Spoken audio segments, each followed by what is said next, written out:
나는 평생 자식들 뒷바라지하며 살았어. 젊었을 땐 뭐든 다 자식들 위해 썼지. 등록금? 아들 대학 간다고 허리띠 졸라맸고, 딸 결혼할 땐 대출까지 받아서 혼수 챙겨줬지.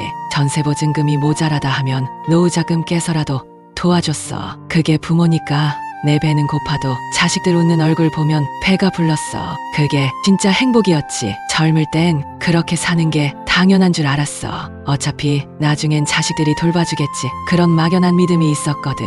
아무리 힘들어도 엄마, 아빠 고마워요 한마디면 또 견딜 수 있었어. 그 말 들으려고 산 거였지. 근데 말이야, 막상 내가 아프니까 아무도 없더라고. 몸에 이상이 와서 병원에 갔는데 입원비가 부족하더라고. 통장에 남은 돈은 3,000원. 멍하니 병원 복도에 앉아있는데 눈물이 났어. 자식들한테 연락하려다 말 못했지. 그 애들도 다들 바쁘고 자기 살기 바쁠 텐데 괜히 부담 주고 싶지 않았거든. 그땐 내가 뭘 그렇게 잘못했나 싶었어. 사랑을 줬을 뿐인데 왜 이리 외로운 건지. 이번은 미루고 그냥 돌아왔어. 약값도 아끼려고 버티다 보니 더 아파졌지. 몸이 아프니까 마음도 무너졌어. 하루 종일 방 안에 누워 천장만 바라보다가 문득 이런 생각이 들더라고. 내가 나를 너무 안 챙겼구나. 자식들만 바라보며 살다 보니 정작 나는 나한테 아무것도 해준 게 없었어. 그때 옆집 김 할머니가 오셨어. 내가 아프다는 소문을 듣고는 김치랑 죽을 싸들고 오셨지. 그분이 하신 말씀이 아직도 가슴에 남아. 이제 당신 먼저 챙겨. 자식도 좋지만 당신도 소중해요. 그 말이 왜 그렇게 따뜻하게 들리던지 나는 처음으로 나라는 사람을 생각해봤어. 내가 나한테 해준 게 뭔지, 나는 정말 괜찮은지. 그날 밤 거울 앞에서 주름진 얼굴, 삐끗한 머리 쓰고 했어. 이제 너를 위해 살아도 돼. 그렇게 속으로 말했어. 처음이었지. 나를 위한 말, 나를 위한 위로. 그날 이후로 나는 조금씩 변하기 시작했어. 우선 병원부터 다시 갔지. 있는 돈 없는 돈 다 끌어모아 치료를 받았어. 다행히 큰 병은 아니었고 꾸준히 관리하면 괜찮다고 하더라고. 치료받으면서 생각했어. 그래, 아직 늦지 않았어. 지금부터라도 나를 위해 살아야지. 그리고 동네 복지관에서 운영하는 노인 프로그램을 찾아봤어. 요가 교실, 그림 그리기, 탁구 모임 같은 게 많더라고. 처음엔 좀 부끄러웠어. 나이 들어서 뭘 새로 시작한다는 게 창피했거든.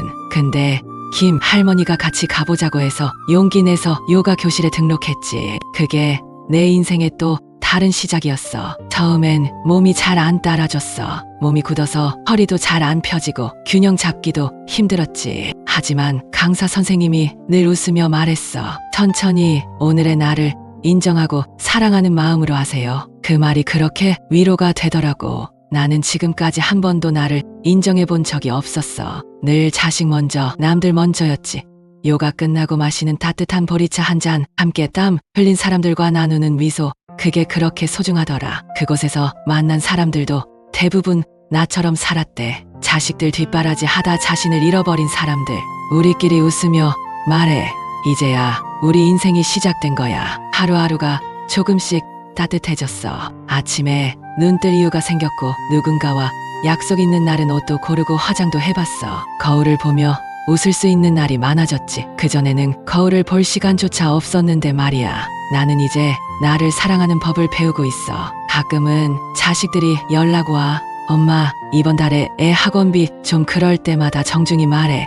이젠 나도 나를 위해 써야겠다. 처음엔 좀 미안했지만 이제는 당당해. 나는 그들에게 할 만큼 했고 이젠 나를 위한 시간이니까 그걸 이해해주면 고맙고 이해 못해도 괜찮아.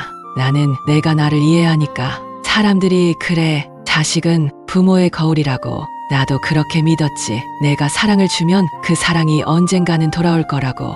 근데 말이야, 사람 마음은 그렇게 계산처럼 움직이지 않더라. 아무리 줘도 받을 수 없는 사랑도 있어. 그게 서운하고 아프지만 이제는 그걸 받아들이기로 했어. 내가 자식들 위해 했던 모든 건 조건 없는 사랑이었으니까 후회는 없어. 다만 이제는 나를 위한 사랑도 필요하다는 걸 깨달았을 뿐이야. 그건 이기적인 게 아니야. 늦게나마 나도 나를 안아주고 싶은 거야. 그리고 그걸 가르쳐준 건 옆집 김 할머니와 요가 모임에서 만난 내 친구들이야. 우리는 함께 식사도 하고 생일도 챙기고 때론 속상한 일도 털어놔. 거기선 누구도 판단하지 않아.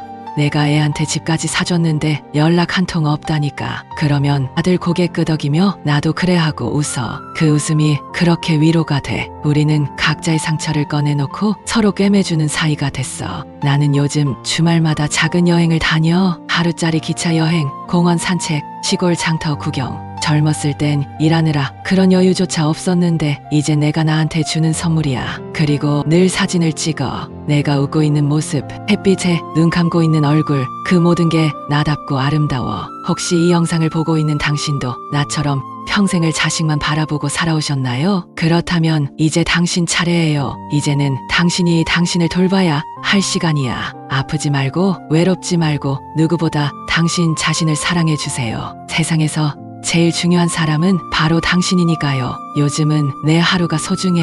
아침 햇살 받으며 산책 나가고 꽃 피는 길을 따라 걷고 친구들과 웃으며 차 한 잔 마시는 그 시간들. 예전엔 몰랐어. 이런 게 행복이라는 걸. 누가 해주는 행복이 아니라 내가 만드는 행복. 그게 진짜더라. 나는 이제야 알았어. 자식은 사랑의 대상이지 인생의 전부는 아니라는 걸. 나는 내 인생의 주인공이야.